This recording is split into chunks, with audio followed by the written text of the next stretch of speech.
And would you like to speak about what has been prepared with the new Earth? Yeah, which is the new Earth that has been prepared for this juncture as the cells split.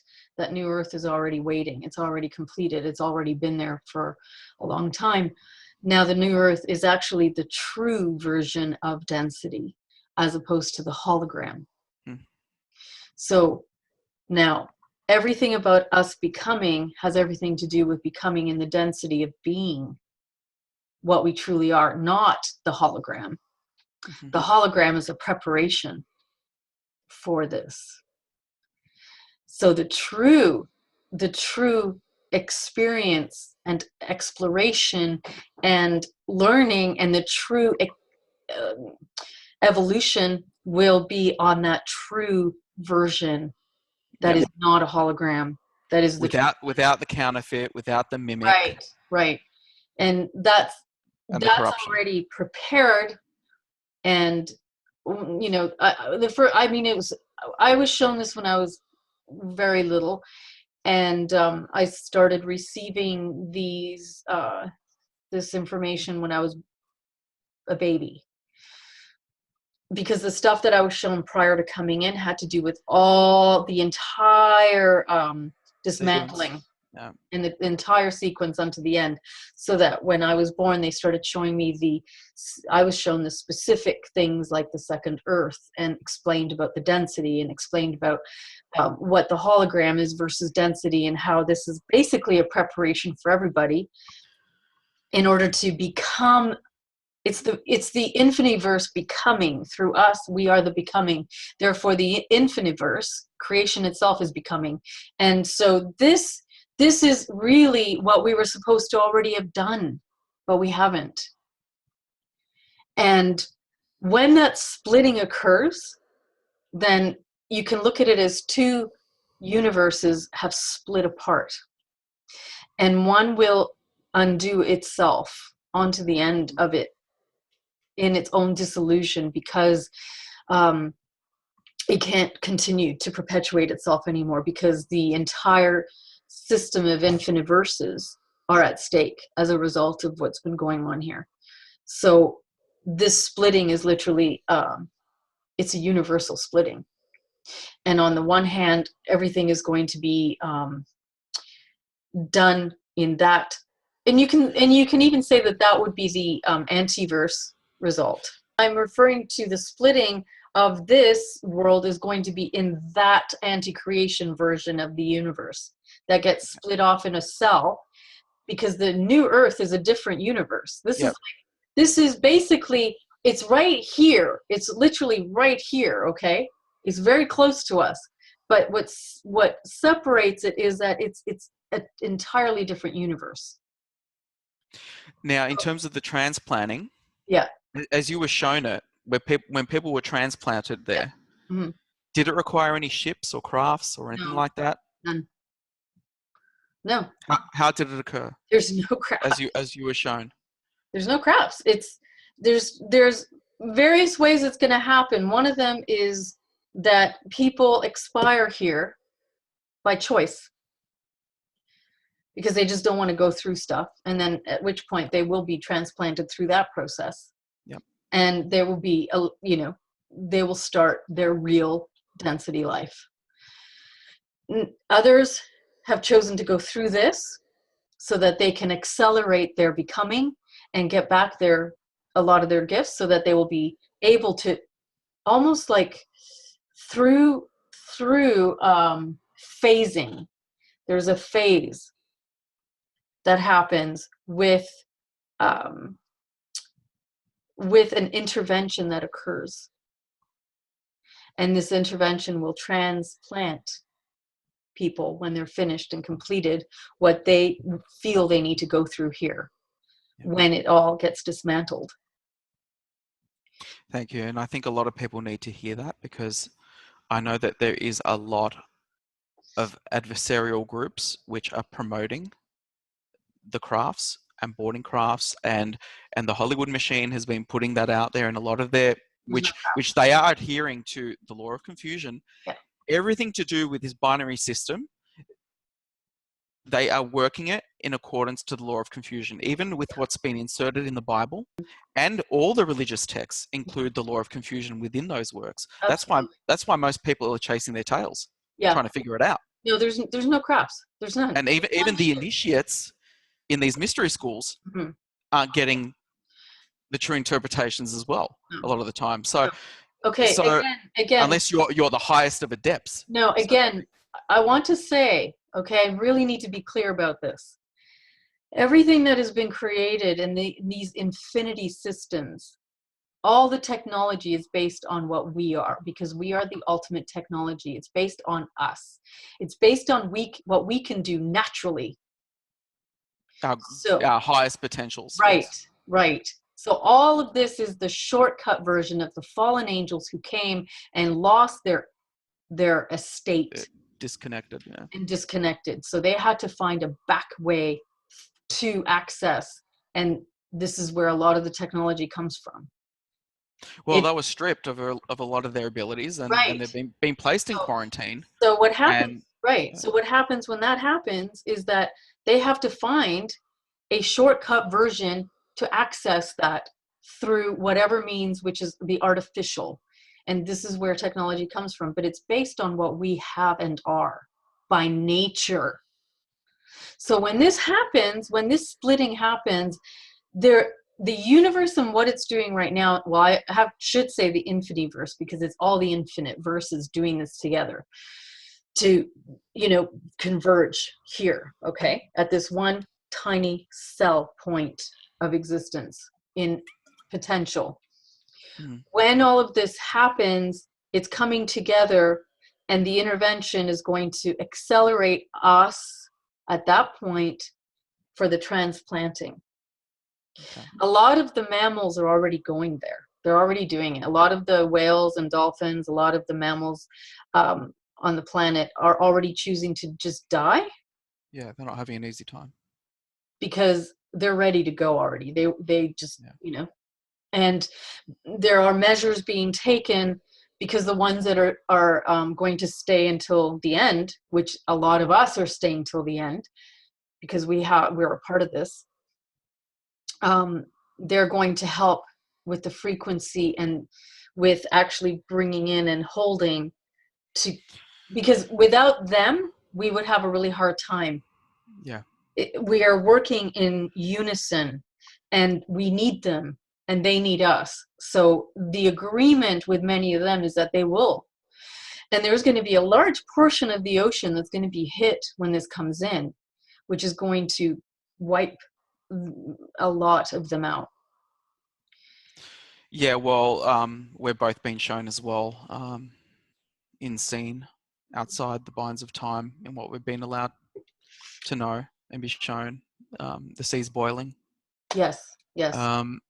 And there will be extreme volcanism and core activity. I was shown a specific scene as well regarding Revelation 9.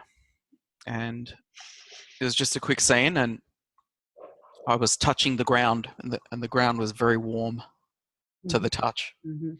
And the sky was all red and purple and orange, very, foreboding. And then I went inside an empty house and found a computer in a room and typed in Revelation 9, which is obviously, for those who are versed in that, that has to do with the bottomless pit. Yeah. And everything that's basically going to be unleashed with with the tribulations which are going to be on Earth. And unfortunately, for those who are left behind do have to go through and endure certain tribulations as part of their experience. Some of us have chosen to help them. The remnants. Yes. So when this, when this happens, and when we're at the point where, because I was shown that at the time that the heat is going to be increasing to the point where, a lot of people are going to be dying because they're not going to be able to tolerate it. This is going to be at the same time because there's going to be various wars. There's going to be the nuclear strikes. They're not going to be huge, but everything together, all combined with what the sun is doing, and the sun is doing something it has never done before. This is the first of what's happening with the sun. And I mean the real sun. I don't mean the simulator that's here covering up the real sun and everything else. So I'm talking about the real sun. So what the real sun is doing in conjunction with everything else that's going to happen, what I was shown at that point is that there would be high levels of radiation. The entire sky is a very, very disturbing orange, which is a gray orange. And it's everywhere. And it's like that almost 24/7. And I'm waiting for the feel good part. well, no, the feel good part, it's the second Earth. that's the good part, because and I want to emphasize about the second Earth to people, because I was shown it. I was taken there, and I was able to see it, and there are already people there, and animals. It was extraordinary. So I'm going to say that the second Earth in design, in density, because it's the real version, not the hologram, it's everything that this was supposed to be. The colors are brilliant and clear, and it's just enhanced. Everything's enhanced, and the smells of nature enhanced. I was in awe, and I remember when I came back, I was crying for 2 months, because I found it almost impossible to be here. Were there any taxmen up there? No, none. There's no taxes. Praise. All right. But so the second Earth, I'm telling you, this is, and like, again, I want to say this, it's not a hologram. Yeah. See, what all of this is, this simulation we live in right now, this, and they can tinker with simulations, can't they? They can do all manner of time travel manipulation and vortex manipulation. They can do all kind of consciousness transfer manipulation. They can do anything they want in the hologram simulation version. Yeah. They bought themselves time. Yeah. That's all they've done. Yeah. And those who are overseeing everything, the benevolent family, knew that was going to happen as well. They knew what technologies are in their hands. Mm-hmm. Yes. They are in control at all times. Yeah. Of everything. This is why I'm saying, if you lived your life right, okay, you followed your conscience to the best of your ability, okay, knowing right from wrong, we all screw up, we all make mistakes, none of us are perfect, okay, we've all stumbled. But I'm talking about, like, you know, just answering to the higher calling. Taking out any ideologies attributed to the condition of what we've been programmed and mind controlled to believe. We have gone very far away from what and who we are, which is creation itself. And in that, we are creation, we are creator, we are. Okay, so as I say, we are the spark of the all-spark, and in being the spark of the all-spark, we are the spark. Creators create creators. It's right. very simple. So, and it's an infinite chain of that. So we are our own beginning. We are our own alpha and omega. We are. And we're going full circle. So we, in essence, had to go through all this just to return to full circle of what we always have been and are. These things we will do, and greater. Yes. It really all comes down to that, because the emissary, whatever name you want to give to it, the emissary came, the Christ did, to empower us, not to say that I'm going to do it all for you and you just sit back and, no, just to show us what we have to do. That's basically it in a nutshell. Just embrace the ignorance and not be accountable. Of course we have to be accountable. It was to show us what we are and what we can bear and what we have to do. Like, this isn't, it isn't a case of, oh, can you do it for me because you're that? No, we are that. So it's time to walk in that. This is about empowering people. The dissolution of illusions has to happen regardless, because you cannot have any verse in existence that has chosen anti-creation alongside creation and expect that to perpetuate itself ad infinitum. That itself is two verses that can't abide by one another, because one is creation, one is anti-creation. So this anti-creation version is impacting creation itself, and creation itself can't have it. And this isn't a case where if you just think about it, and really believe and have an intention, and everything's just going to change. You know what? The pedophile has to change completely. They have to change their verse. We can't do it for them, and they can't piggyback on us. The sicko, malignancy, corruptness, all these things have to be dismantled and torn apart and torn asunder, because they can't abide in creation any longer. Creation is about potential. It's about expansion and potential. It's about literally expanding creation itself, not anti-creation. Yeah. So there's no option but for this to happen. There's no option but for the splitting of the cells. Yeah. Well, some of these precursor signs, once you start seeing the red and orange meteors in the sky, then you will know that it's part of the Nemesis system. I've been shown that on numerous occasions, because I have been shown repeated scenes of meteor strikes. And it is important to note that with these incoming meteors, it is going to change the electromagnetics field of the Earth. Yeah. Because they have to be altered for them to come in.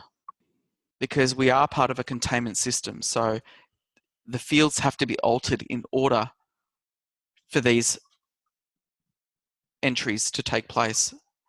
And I was shown, it was a pretty disturbing scene actually. I was shown a commercial plane, and it was like I was in the sky beside this commercial airline, and I was shown the lights in the cockpit turning off, and then the view of the pilots in a panic.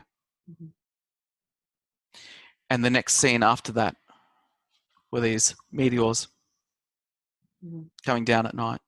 Yeah. I was shown impact, and I was shown the sky was lit up with them. And it's what we say, guys. We need to get our spiritual houses in order, you know, because ultimately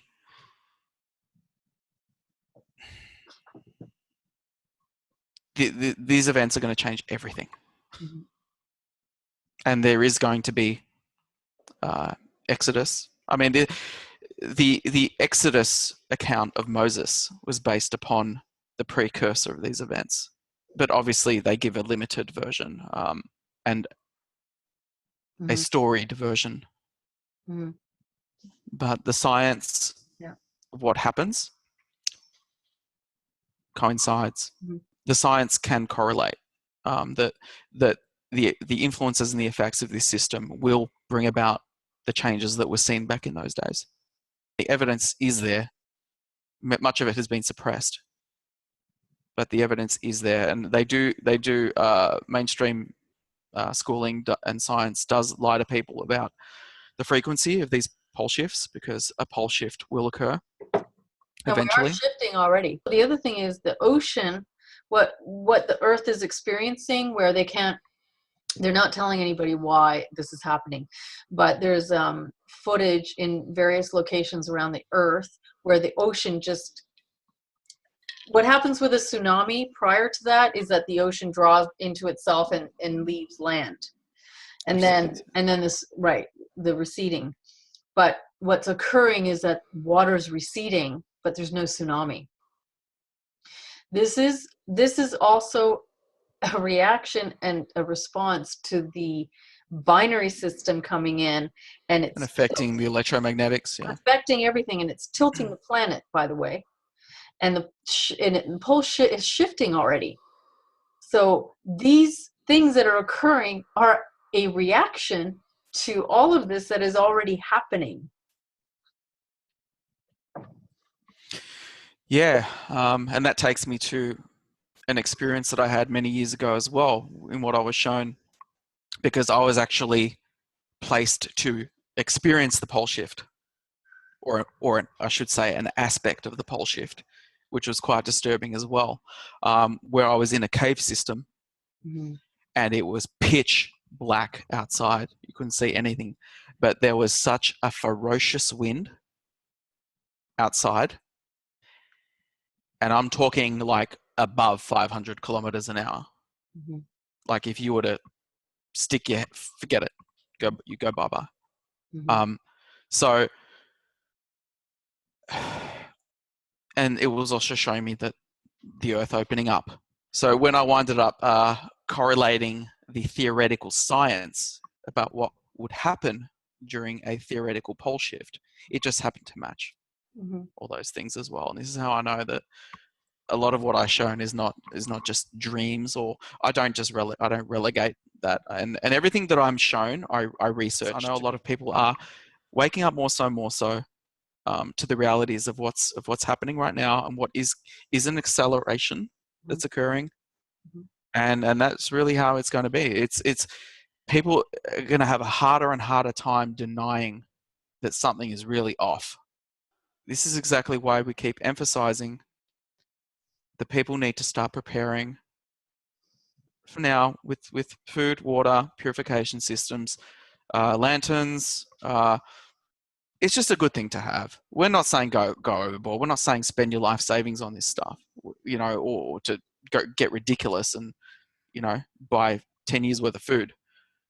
Go with how your intuition directs you. Yeah. Because a lot of people are going to have to make moves as well with this. So you're not going to have the comforts that you have now, and you can't always plan thinking, okay, well, I can transport, 5 years worth of food. And really you're going to have to be guided by spirit, and by your spiritual compass and the graces that you have hopefully afforded yourself to be brought to others and to be led to others, and where you can form a community, because that will be important. Yeah, listen to your spirit and where it's directing you. Yeah. So, and that's the thing, we've done this in a measured way ourselves. We haven't gone ridiculous. It hasn't been a panic, buy all, like, let's put all our resources into this. No, it hasn't been. Because again, like we say, we have to be in the moment as well. And if we were doing that, we would be too much fearing about the future and being in fear. That's not where you're meant to be. It's just meant to be, you just do it. You just do it in your, in the moment, and in a balanced frame of mind. And that's the thing. We're not trying to panic anyone. We're just saying, hey, to be forewarned is to be forearmed, and because to fail to prepare is to prepare to fail. Just to throw these slogans at you, but they're very valid for these times. Anyway, there was someone who I was acquainted with in 2009, and Chris, if you're watching, I would like you to reach out to us. Hopefully you have been guided to find us, because you have been a great inspiration and a great teacher also. And you helped provide a few pings for me as well in remembrance and connecting more so with spirit and what part of my experience would be here. And And I was very touched by your by our friendship for the time that we were connected. And yeah, I would really love if you would connect with us at some stage. And obviously, if you feel you know inclined to do so. But if not, I would like to thank you, and I am sharing your words and your works with others because hopefully it touches others' lives as it touched my own. So yeah, just want to give props, and hopefully hear from you soon. And Chris, you're a brother, you're kin to me, and it would be good if we could talk. Yeah. So, and I think you know what I'm talking about. So. Yeah, we both look forward to producing more material and sharing more, and more so focusing on the helps and the more positive aspects of our experience here, rather than the more sort of heavier, intense subjects. We want to kind of focus more on personal setups and establishing boundaries in sovereignty, and looking through the setups. Yeah. And recognizing the traps and the seductions and the aspects of the game and the handlers and whatnot, and the parts of the covert operations, and yeah, those aspects of our reality. So we'll kind of continue more with that in our upcoming segments. Yeah, and I am going to be doing one on explaining the creation of these worlds and how that came to be. Ascension versus descension, because it's not ascension. None of this that we've experienced from the beginning is ascension. This is all actually density. We're going inward, not outward. So this is where the fall happened, all of it. So it's there's a very wrong concept being spread about this ascension, and I'll be going into that more so. Some of the sequences of the things that are in conjunction with the binary, trinary system that's coming in, and the dynamics of the political situation at the time, as well as pandemics and the things that are the false things that they're going to be concocting and doing, and the agendas, as well as the spelling that they're putting out there through a lot of these disasters with the trains and whatnot, that within them have spells, number spells of what's to come, because this is what they're doing. They're actually putting things out there via small scale catastrophes. Well, I'm noting that for the larger rituals, the larger soul harvest rituals that they're planning, they are conducting foreshadowing rituals to announce those based on a recent incident, and we both picked it up straight away. We recognized it for what it was, and it is quite disturbing that for what it is signaling, because it is going to be a major event. We've already alluded to it in previous video. So I will be emphasizing a warning for a particular region, which is going to be part of a ritual event. And yeah, they will be triggering certain zones. Yeah. So this and more we will do in parts as well. Stay tuned. Thank you. Thank you, guys. Signing out. Signing out. And thank you for your patience. Yeah. Till next time.